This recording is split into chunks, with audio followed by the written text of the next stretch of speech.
Buenos días a todos.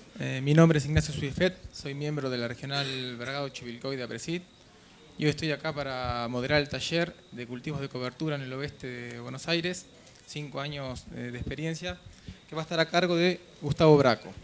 Gustavo es ingeniero agrónomo, recibido de la Universidad de La Plata, es asesor y productor agropecuario y es socio de APRESID. Gustavo, si pueden mantener los teléfonos celulares apagados, así no interrumpimos la charla, y después de la disertación habrá un espacio de preguntas en el cual ustedes pueden realizar las consultas que quieran. Hola, ¿qué tal? Buenos días. Bueno, ya me presentaron. Yo quiero hacer una pequeña hoja de ruta de lo que vamos a ver. Voy a hacer una breve descripción de nuestro partido, una situación de pasado y presente que teníamos en el partido, algunas definiciones, funciones, el porqué de la inclusión de los cultivos de cobertura, los factores limitantes que encontramos en nuestra zona para incluirlos, algunas pautas de manejo, costos, beneficios y bueno, algunos disparadores por ahí para que charlemos en el taller.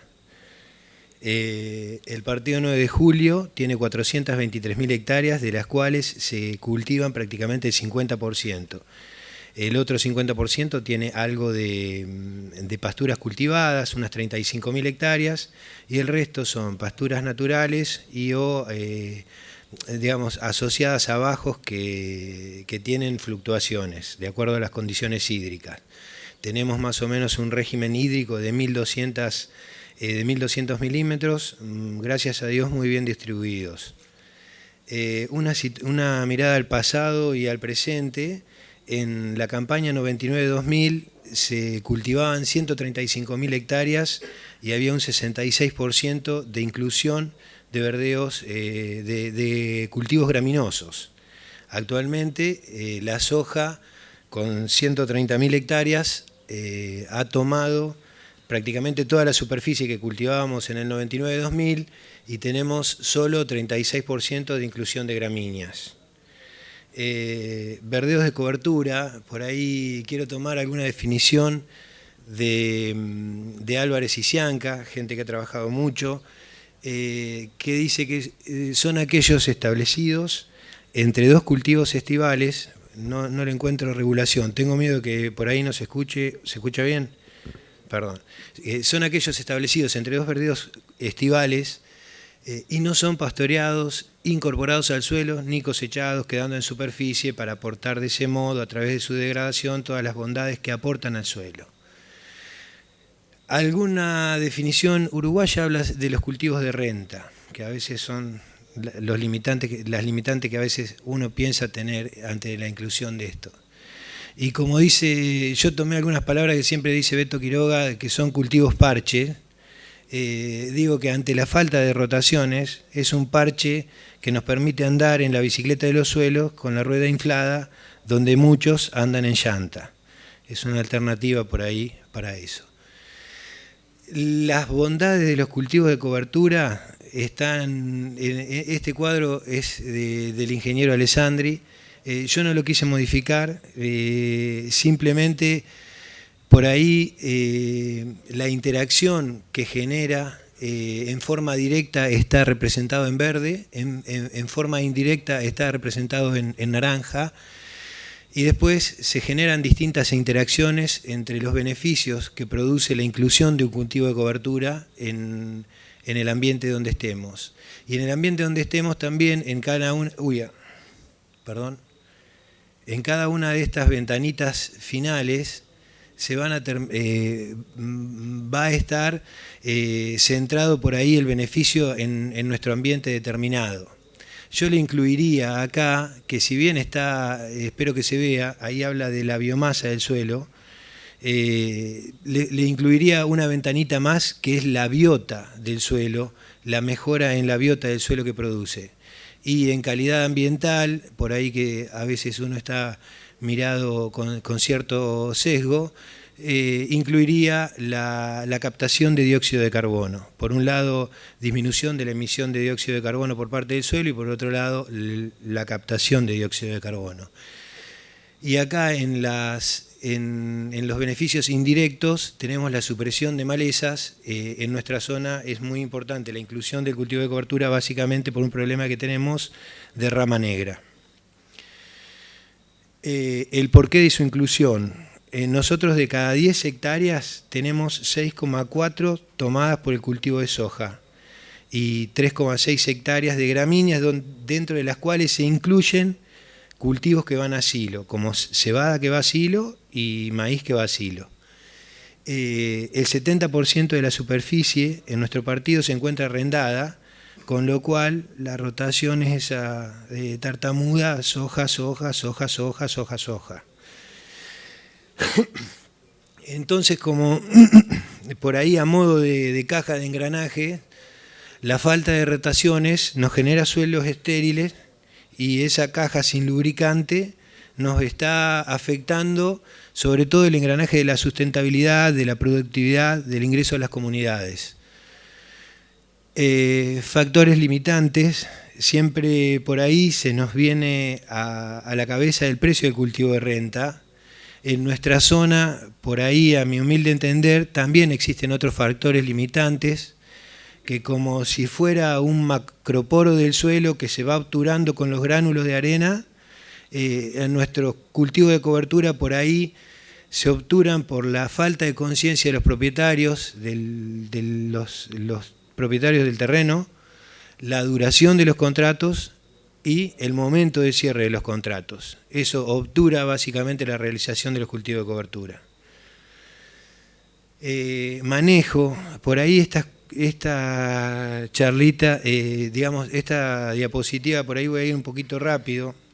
Está acá Gabriel Garnero, alguien que hace cultivos de cobertura como para que después me ayude en cuestiones de manejo, pero hay esto por ahí, tal vez voy a ir un poquito rápido y lo charlamos después. Quería apuntar eso. Como todo manejo es un círculo virtuoso. Primero está la implantación.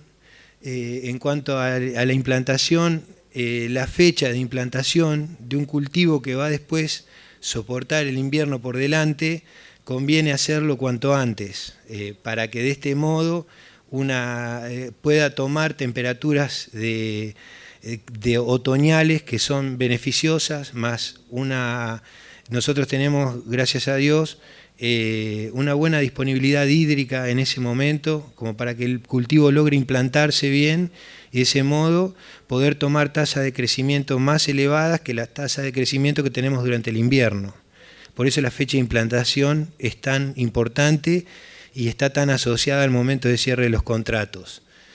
El espaciamiento, habitualmente nosotros lo hacemos en líneas estrechas, básicamente para tratar de lograr cuanto antes el cierre del cultivo y lograr la mayor captación lumínica y de ese modo también influir sobre la germinación de las primeras cohortes de rama negra que se producen también en ese momento.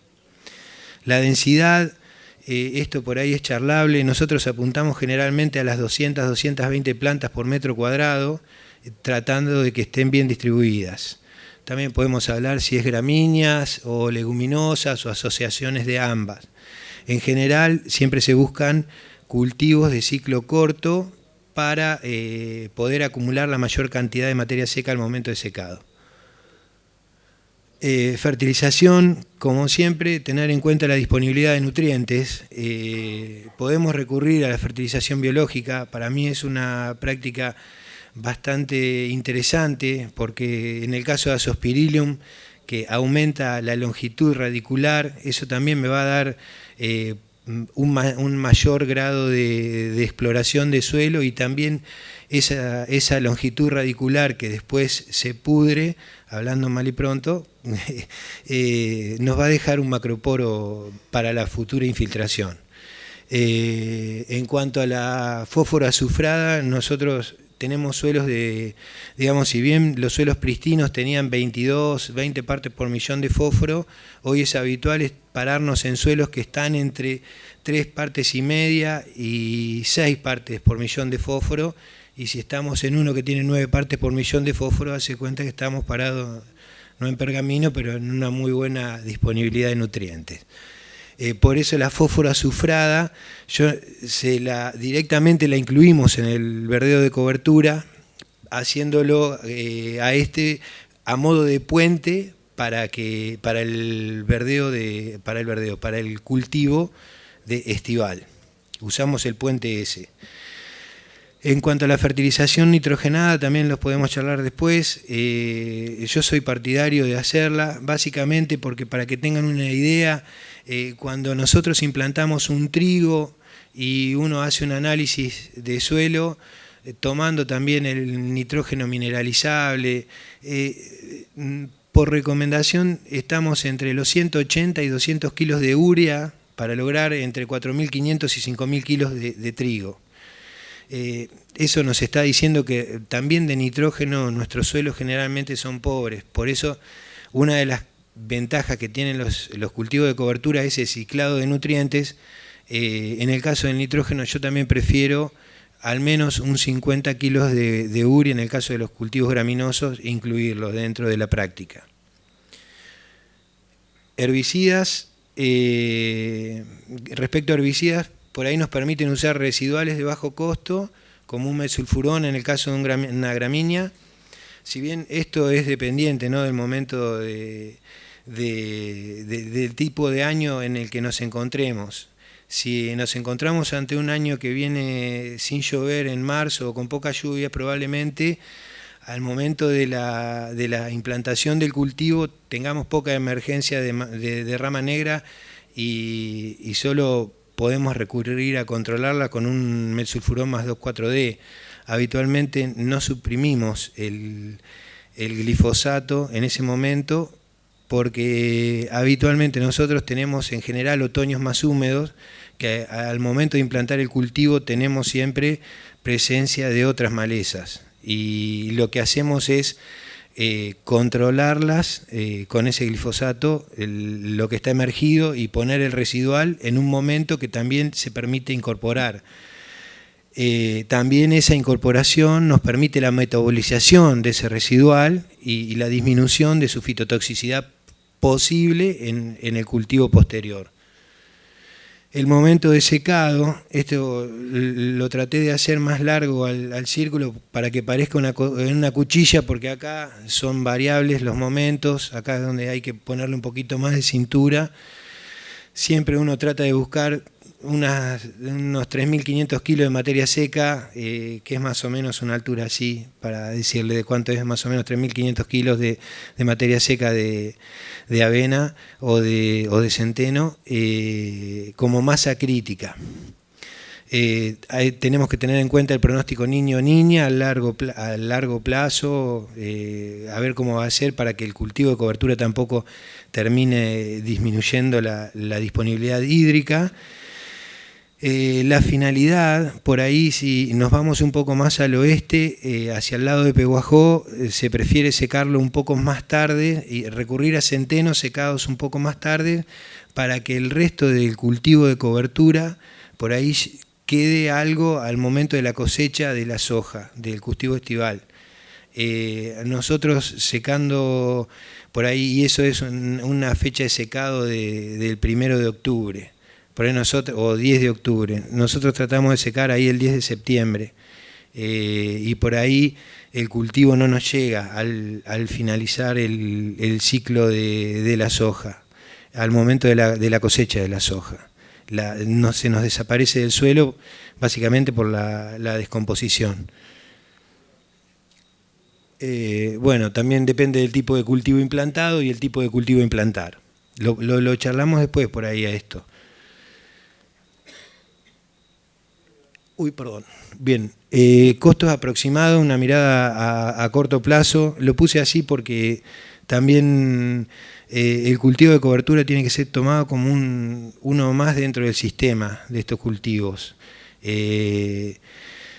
Una siembra, una semilla más o menos está entre $70 a $100 el costo total de la práctica, dependiendo del grado de fertilización de la fertilización nitrogenada. Básicamente no incluyo dentro de esto la fertilización fosforada, básicamente porque lo hago de puente para al cultivo de cosecha.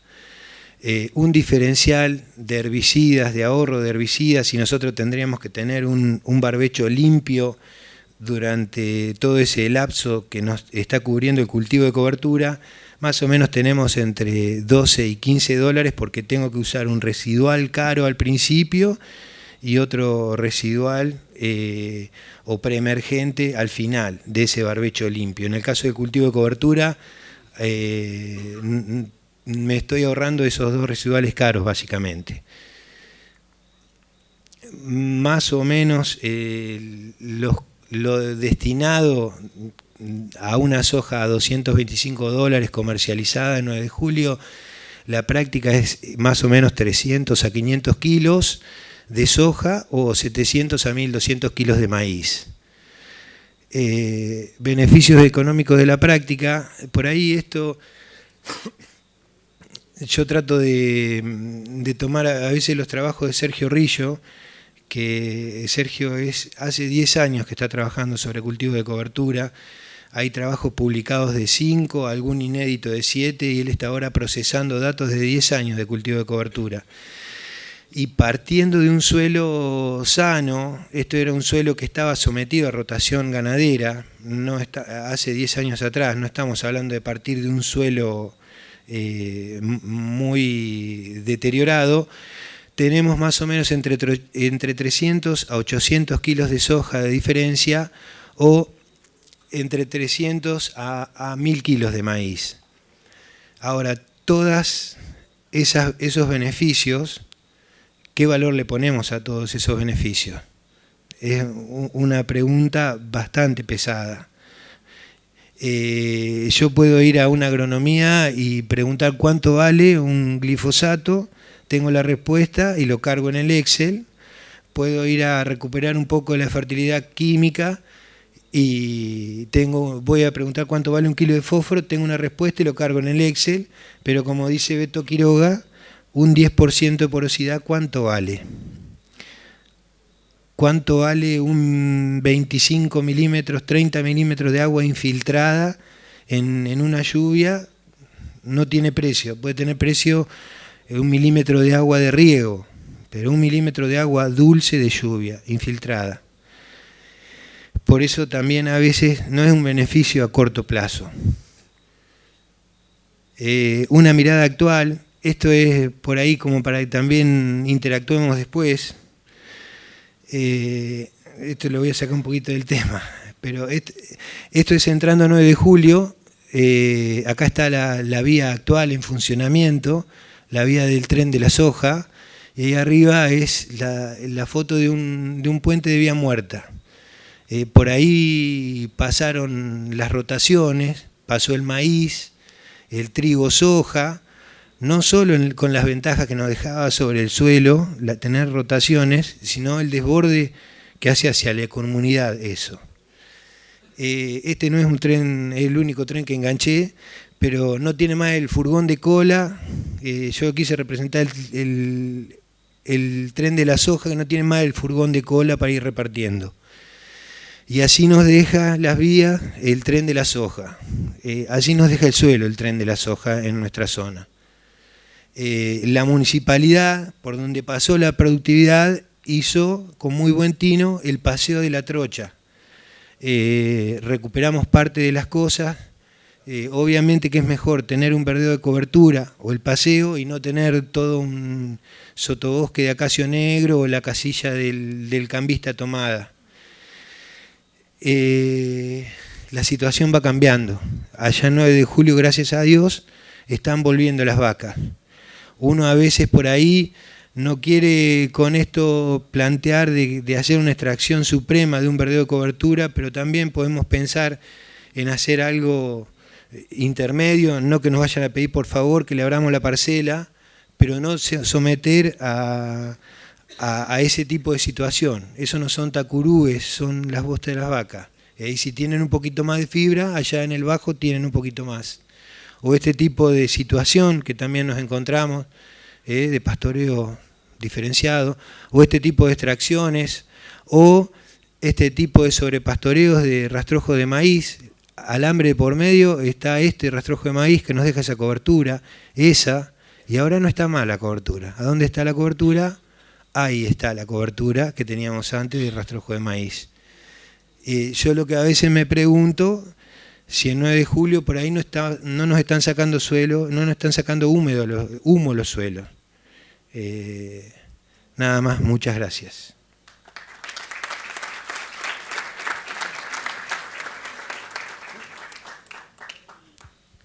¿Alguien tiene una pregunta para...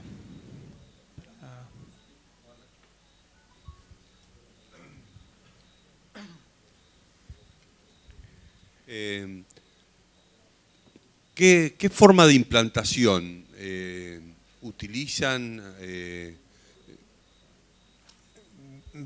Básicamente yo soy partidario de hacer una implantación con sembradora, si a eso te referís. Porque por ahí no es por... perdón. No, soy partidario de hacer una implantación con sembradora.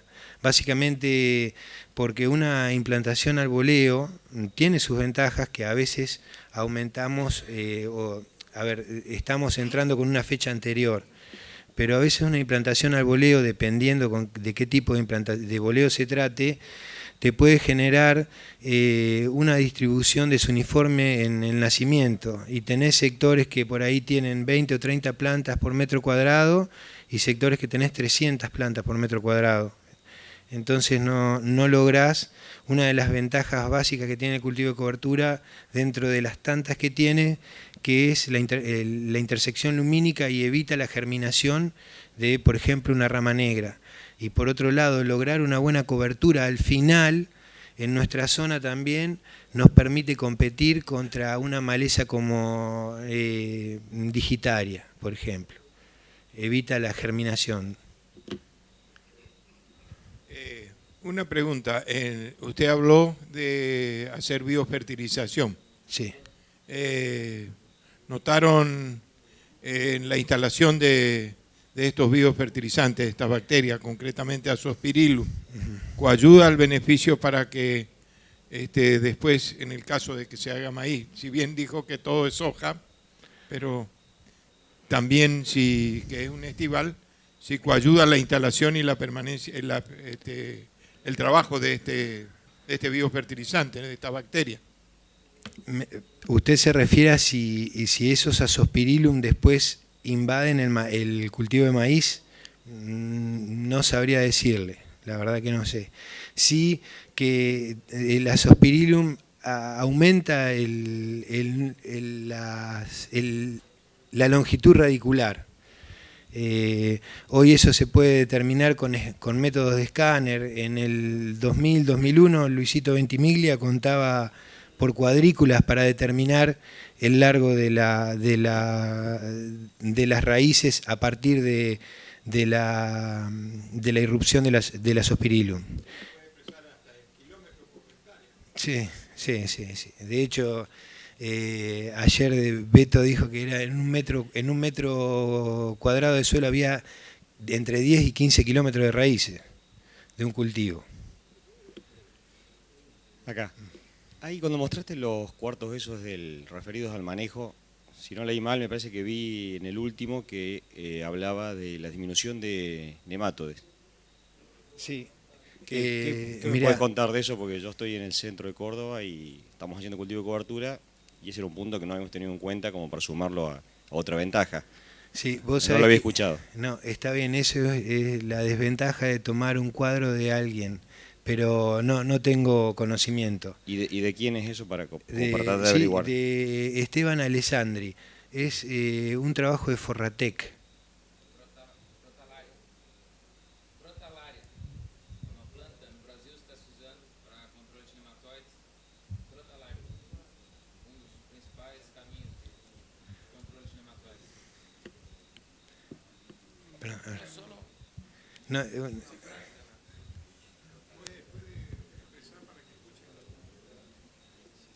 No, solo quise agregar que en Brasil se habla mucho de Crotalaria. Algunas especies de Crotalaria tienen efectos positivos en control de nematóides.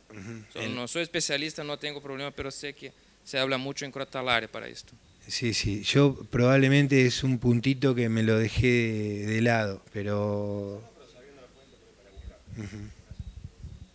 Para aportar.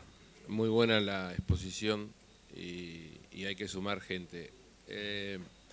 Al señor no, el azospirillum no. Sirve para ese momento y para esa campaña. No lo piense como que genera en el suelo a futuro algo con eso. Es para ese momento y nada más. En Estados Unidos los cultivos de cobertura se utilizan mucho. Y una de las funciones que cumplen justamente es potenciar la relación buenos-malos. La relación buenos-malos de hongos, de insectos de suelo, y todo lo relacionado es 1,3 a 1, o sea, hay 1,3 buenos a 1. Se utilizan mucho especies para ese tema que dijiste, el tema de nematodes, de control de nematodes.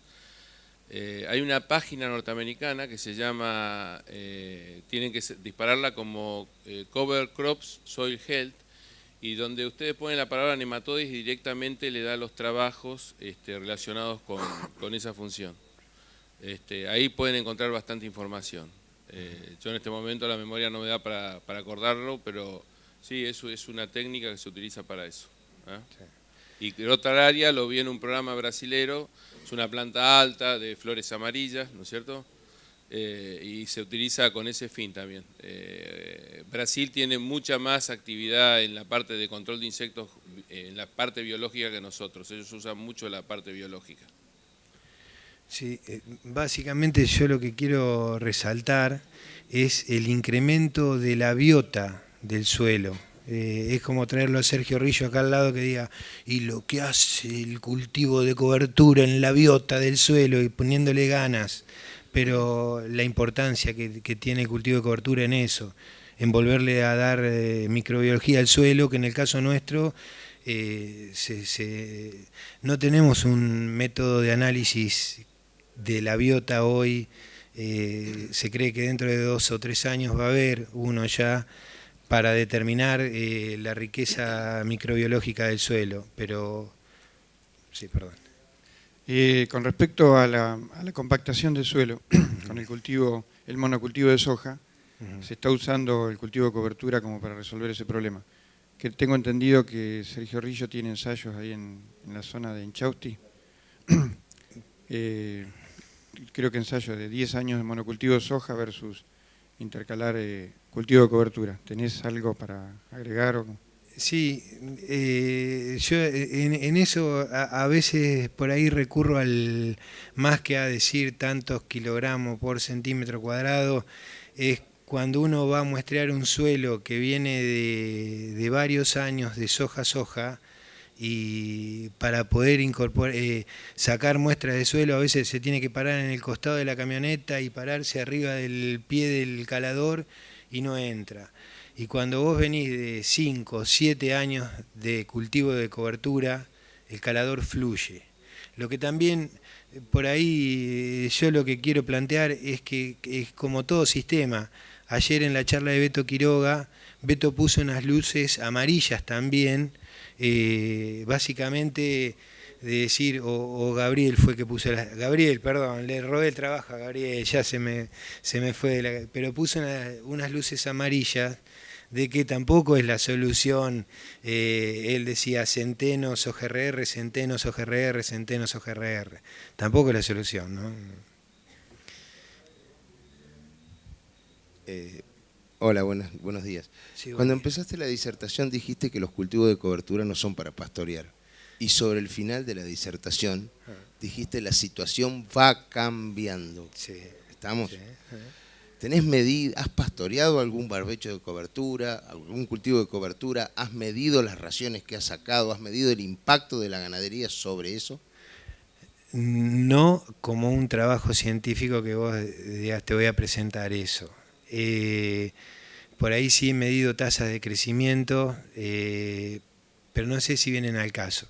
Yo digo, la situación va cambiando porque a veces las vacas con algún cultivo de cobertura, y si alguno que lo ha hecho, no sé si le ha pasado, a veces las vacas aprenden a abrir tranquerones. Cuando vos haces un cultivo de cobertura en un campo y no sabes cómo, aparecen las vacas y abren los tranquerones, o en agosto no hay watts, no hay luz, y se palman las pantallas y cortan los verdeos, cortan los alambrados eléctricos. Eso me ha tocado sufrirlo. No sé por qué te reí. No, me pasa lo mismo. Perdóname. No. Básicamente lo que digo es, por ahí, si uno aprovecha una tasa de crecimiento lográs implantar el cultivo de cobertura temprano, aprovechá la tasa de crecimiento y aprovechá ese residual, por ejemplo, un mesulfurón que se incorporó temprano, ahí estás haciendo actuar el herbicida hasta que el cultivo hace intersección lumínica. Cuando vos estás necesitando por ahí, en julio, ya lograste tener 3.000 kilos de materia seca y planteo comerte, no sé, no te digo hablar de un 50% de la utilización de eso, pero prefiero comerme un poquito un verdeo de cobertura y no someter las vacas a esa dieta de fibra más fibra. Hay que tomarlo con pinzas y medirlo un poquito más, pero si vos lográs después tener cierta cobertura para entrar dentro de una tasa de crecimiento que andás arriba de 60 kilos de materia seca por hectárea por día, ya cuando tomás temperaturas en la primavera, y si le pegás una comidita en julio, agosto, ahí que también falta pasto, no te digo decir, bueno, me voy a plantear usar un verdeo de cobertura como verdeo de invierno, no. Usalo, si vas a hacer, no sé, vos por disponibilidad necesitas 50 hectáreas de verdeo o 20 hectáreas, hace el doble de verdeo de cobertura o un poco más. La idea es a veces, bueno, decir, ¿cómo convivo también, no? Porque gracias a Dios volvieron las vacas, porque es más productividad para la comunidad también eso. El tema es, viste, que nosotros, el problema básico que nos encontramos es que vos tratás de hacer una rotación, hiciste un maíz, este año ha pasado mucho, hiciste un maíz y te encontrás que vas a renovar el campo y el flaco de al lado, que le estaba pasando la lengua a los líquenes de los alambrados porque no tiene más nada, y se le mueren 10 vacas, y entre que se le mueran 10 vacas y duplicar el valor del alquiler del campo ese que tenías vos, lo duplica. Entonces, chau rotaciones. No, y con respecto a lo que es la compactación entre los barbechos de cobertura y cuando no realizaba barbecho de cobertura, empezamos a trabajar con Gabriel, estamos trabajando y estamos desarrollando brasicas. Estamos tratando de consociar gramíneas con brasicas, básicamente buscando que el sistema radicular pase unos 20-25 centímetros. Son muy promisorios los datos que tenemos porque es el primer año, o sea, estamos ajustando la implantación, control de malezas, pero lo que notamos es una biodiversidad mucho mayor que la que encontramos en el centeno. O sea, se ven pechitos colorados, mistitos, se ven insectos que en el centeno solamente no se ve. Eso sería algo como para poder apagar la luz amarilla de Gabriel de ayer que decía soja, centeno, soja, centeno. Sí, Ese es un comentario como para tener en cuenta. No, sí, uno tiene que ir tratando, lo que hay que entender, yo por ahí presenté eso que siempre dice Beto Quiroga, no sé, el año pasado, el anteaño, hicimos un curso ahí donde están implantados los verdeos de cobertura, y Beto decía, ¿vos qué haces un 10% de porosidad? ¿Te lo llevás en una cajita en la caja de la camioneta? Eso, o la biota del suelo. La biota del suelo, yo por ahí fui medio rápido en la presentación porque bueno, tenemos los tiempos acotados Pero el tema de la biota de suelo hay muchos trabajos, la gente de APRESID también está trabajando con prospectiva, prospectiva APRESID, es un reenvío que se hace por ahí, si son todos de APRESID estoy hablando de más, pero si no hay alguno que no es socio, prospectiva se envían un resumen de trabajos a los vicepresidentes y los vicepresidentes las reenvían a esos resúmenes de trabajos científicos de julio del 2015. Y hay trabajos que hablan sobre eso también que son maravillosos. Eso sumado al San Google y al San Traductor es un acceso importante a la información. Pero hay que entender de que se trata de sistemas, no es tampoco es un Excel, así para que tenga una respuesta inmediata. Respecto en cultivo de cobertura combinados, vicia, centeno, vicia, avena, ¿qué ve o cuál es el resumen de por qué sí o por qué no, o cuándo sí o cuándo no? Tengo un profesor bravo ahí adelante, pero se lo pasamos al profesor. No. Yo básicamente, lo que tiene vicia por ahí depende a dónde vas a destinar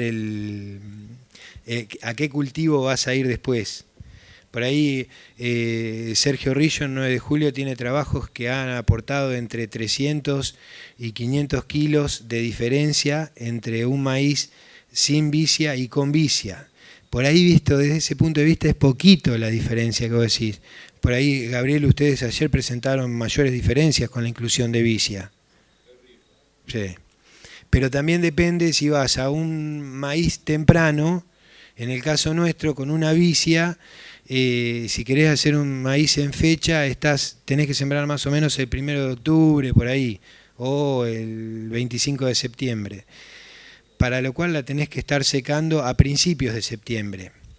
Y vicia tiene un crecimiento invernal muy bajo y para lograr capturar más nitrógeno tenés que dejar que aumente su masa, su materia seca.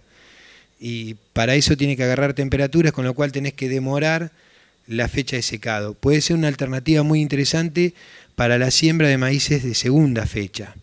Ahí también, en el caso de Sergio, él encontró más respuesta en los maíces de segunda fecha, porque básicamente vos acumulás más materia seca, fijás más nitrógeno. Por otro lado, la dinámica del nitrógeno con más temperatura y más humedad del verano también es más rápida la entrega. Entonces, a floración tenés la curva de entrega de nitrógeno coincide muy bien. No sé, Gabriel, ustedes por ahí hablaban de más diferencia. Yo lo que, eso está perfecto, para acentuar la pregunta de la consociación que él se refirió de centeno y avena, nosotros en la zona semiárida, yo trabajo en la zona más seca al norte de La Pampa, hemos probado las consociaciones. Entonces, en los años niña, la consociación vicia-centeno, el centeno es tan competitivo, por eso es el excelente para nosotros con el tema cultivo de cobertura, porque tiene todas las propiedades, tolera a los herbicidas, es de raíces amplias, la helada, las enfermedades. Cuando uno la consocia con centeno la vicia y viene el año niña, el centeno lo termina desplazando. La vicia queda abajo con nada de producción y el centeno con 6 kilos por hectárea, 6 kilos, 8 y 10 hicimos la experiencia, termina dominando la vicia. 6 kilos de centeno. 6 kilos de centeno. Con 50 plantas por metro cuadrado conseguimos 4.000 kilos de producción de materia seca. Son datos que nosotros estamos trabajando. Ahora, sí. Perdóname, yo por ahí, porque las zonas son distintas, él está en el oeste, más al oeste, perdón. Nosotros tenemos generalmente, bueno, ahora depende si está en General Viamonte, cayeron 300 milímetros, pero habitualmente nos llueve más, entonces por ahí no exploramos esa capacidad que tiene el centeno de Macollar. Perdóname que te corte. Está perfecto. Y en esa zona, la tuya, no dudaría ser centeno con vicia. En la mía no. Y lo que estamos haciendo en nuestra zona es poner otro acompañante. Y estamos viendo que la avena se comporta mejor. ¿Por qué? Porque la avena este año le pegó la roya, le pegó la helada Entonces va a ser lo que nosotros buscamos, hacer de un soporte para la vicia, para que se enrosque, se cuelgue, nos produzca lo que nos tiene que producir y al año siguiente sea un mejor reparador del suelo, porque la vicia, una vez que pasa al suelo, en 90 días se degrada rápidamente, se degrada muy rápidamente, no deja nada para el resto del rastrojo siguiente. Entonces tenemos que buscar la vuelta de ponerle un acompañante, inclusive en la entrega de nitrógeno. En 90 días entrega todo el nitrógeno, y entrega mucho, ¿eh? Nos entregó 220, 230 unidades. Sí, estaba viendo eso. Sí, por ahí los trabajos de Sergio marcan un poquito menos de eso. No. Los herbicidas, estamos adaptando a nuestra zona. Ustedes, todas las zonas que son no tan marginales como la nuestra, pueden estar mejor. Nosotros estamos haciendo mezclas. Hicimos el primer año Preside con Pivot, nos fue mal, pues tuvimos problemas de apilamiento. Este año usé sulfentrazone con Preside, a bajas dosis, 200 más 150. Y me anduvo bastante bien. Estamos buscando la forma de salir limpios, ¿no? Como preemergente, Gabriel. Como preemergente, sí.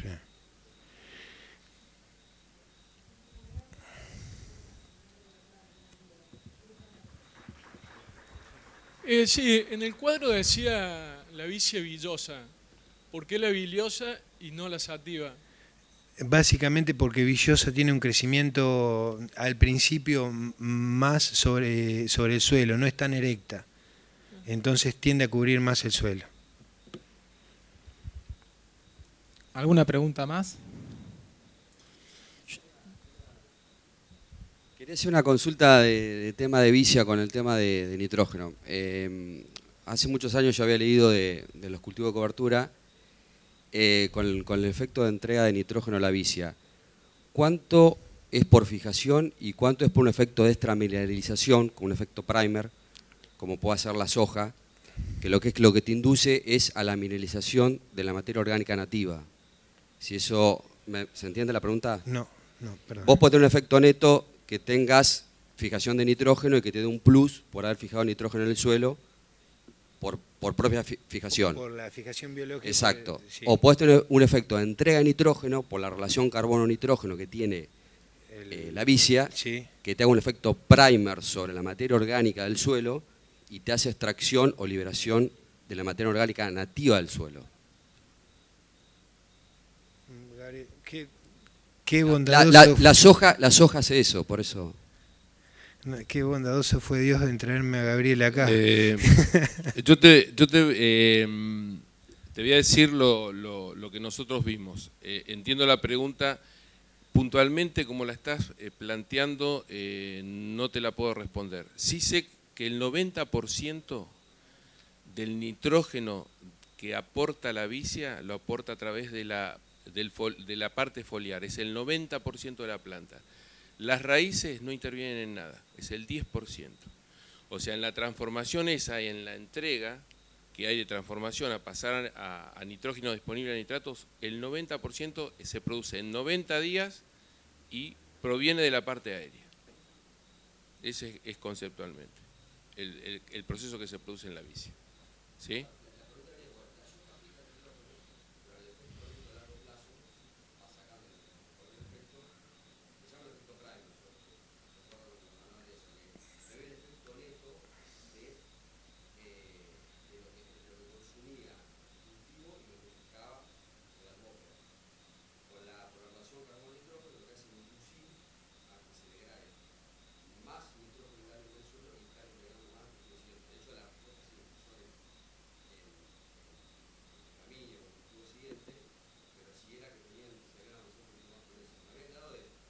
No, yo ese tipo de respuesta, desgraciadamente, me encantaría respondértela,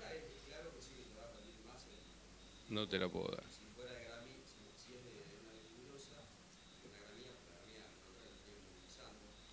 La gramínea, por eso es importante, ayer si lo escucharon a Beto, el momento de quemado en la gramínea es muy importante. Nosotros muchas veces hemos cometido al principio el error de quemar tarde, pasado los cultivos. Entonces la relación carbono-nitrógeno era, por ejemplo, del rastrojo era 40-1. No era situación de la habilidad de 30-1 como la tenía en estado vegetativo, nos pasábamos de antesis y eso nos marcaba al año siguiente la aparición de semillas de centeno. Nos dimos cuenta que nos habíamos pasado en el quemado. Y si enseguida hacíamos un maíz, no dábamos un tiempo de 90 días de mineralización, había una fijación de nitrógeno y eso se traducía en unas mermas importantes, 2.000 kilos, 2.500 kilos de producción sobre el maíz siguiente. Entonces, la gramínea hay que quemarla bien a tiempo, temprano. El que la hizo temprano la debe quemar en agosto y si no en septiembre, siempre en función de lo que quiera hacer, pero al principio es mejor anticiparse que buscar las excelencias en producción de materia seca, porque eso puede costar el desengaño, el desencanto. Decir que venga un vecino que no hizo nada y diga, me dio 2.000 kilos más, es por no interpretar los procesos biológicos del suelo, ¿sí?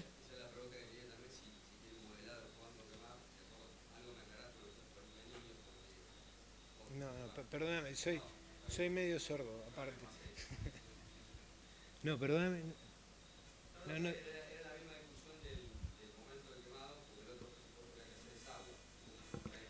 Sí, son dos cosas, agua y fijación también del carbono, que no te lo entrega el cultivo de maíz en ese caso.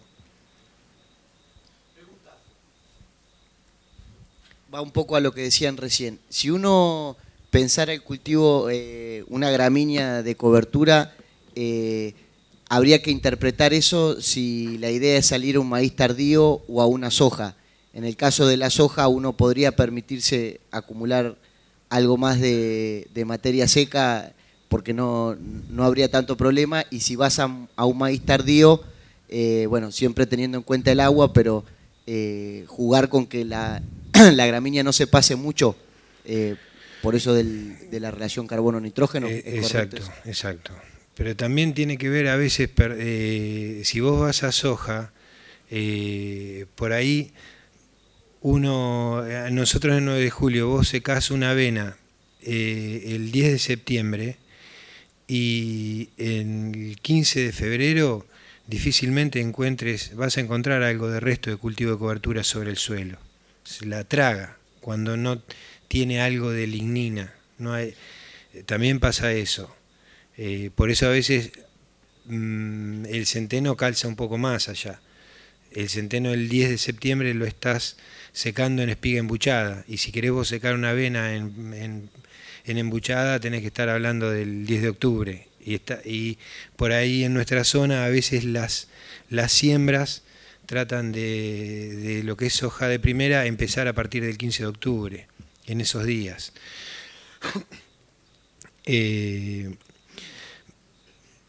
Eso es importante también. Otra de las cosas que a mí me ha pasado, que uno siempre piensa que si vos te demorás en el secado te vas a quedar sin humedad. Todo depende del año, ¿no? Obviamente.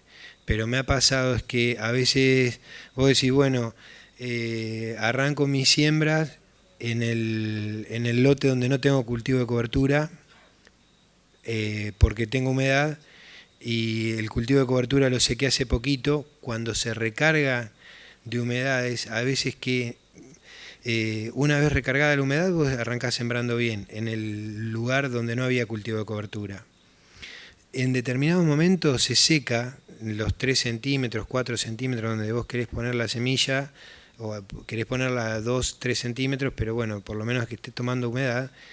Y en el cultivo de cobertura, en ese momento, vos podés sembrar tranquilamente, donde tenés cultivo de cobertura, comparado con lugares donde no tenés cultivo de cobertura. También aumentás operativamente tus momentos de siembra. Que a veces es una creencia de que si vos en el cultivo de cobertura no vas a tener humedad. No es así. Digamos, puede haber una diferencia, pero en general vos tenés que parar de sembrar en un lugar donde no tenés cultivo de cobertura, y donde tenés el cultivo de cobertura seguís sembrando. Un aporte con respecto a eso. Nosotros en la zona de Martínez Dios, con Reigras, hicimos un ensayo con Emilio Satorre y encontramos que con cultivo de cobertura de Reigras el suelo tenía más agua con el ryegrass que de soja a soja sin nada. Lo que sí notamos es que cuando el ryegrass se comía, ahí el agua desaparecía. Es decir, que esa pequeña comida que usted hablaba, sí incidía un montón en la cantidad de agua que perdía el perfil. Sí, sí, puede ser. Por eso digo, lo planteo porque por ahí eso es en ryegrass. Ayer yo sé que hubo una gente de Venado Tuerto que hablaron de, básicamente, que lo están usando como práctica al consumo, están midiendo eso, tienen un trabajo de 3 años presentado, sobre avena era. Nosotros del ryegrass por ahí, yo le empecé, por un lado por tener miedo de costos, porque me sale un poquito más caro implantarlo, y lo hemos dejado de usar por eso y porque a veces nos resulta más duro al momento del secado. Entiéndase, por más duro es que tenemos que ser más preciosistas con la pulverización. Tenemos que tener ciertos cuidados, si no en algunos momentos de esa primavera que se presentan más seco, ambientalmente, no porque haya menos agua en el perfil, sino que ambientalmente está seco, nos cuesta controlarlo. Eso, y ahora yo le sumo la probabilidad de estar introduciendo dentro de algún lote algún individuo resistente o tolerante. Ese es el miedo por lo cual el ryegrass lo he dejado. He sentido eso de que el consumo ha generado faltas de agua. Por ahí, Gabriel, vos, el señor que está al lado, perdona que no sé tu nombre, pero vos decías que los comías a los centenos. Digamos, esto es el objetivo de cada uno es variopinto. Sí. O sea, yo trabajo con productores, uno trabaja con productores ganaderos y los ganaderos son los que más formidablemente se llenaron de cultivo de cobertura en el campo, porque aprendieron que ahora pueden regular el sistema ganadero y el sistema productivo. Sí. Siempre sabemos que vamos a perder rendimiento si entramos a consumir cualquier cultivo, avena, centeno, pero el objetivo tiene que estar planteado globalmente de entrada. O sea, no es comparar esto, contra el otro. El sistema tiene todas las bondades que vos mencionaste, y cada uno, en función de lo que quiera hacer, si va maíz tardío, si va soja, le buscará al sistema la plasticidad que debe tener. Sí. Yo lo que sigo insistiendo es que es tomarlo como un sistema, no en el conjunto. Bueno, lamentablemente nos están apurando por el horario. Le damos un fuerte aplauso a Gustavo y a Gabriel también.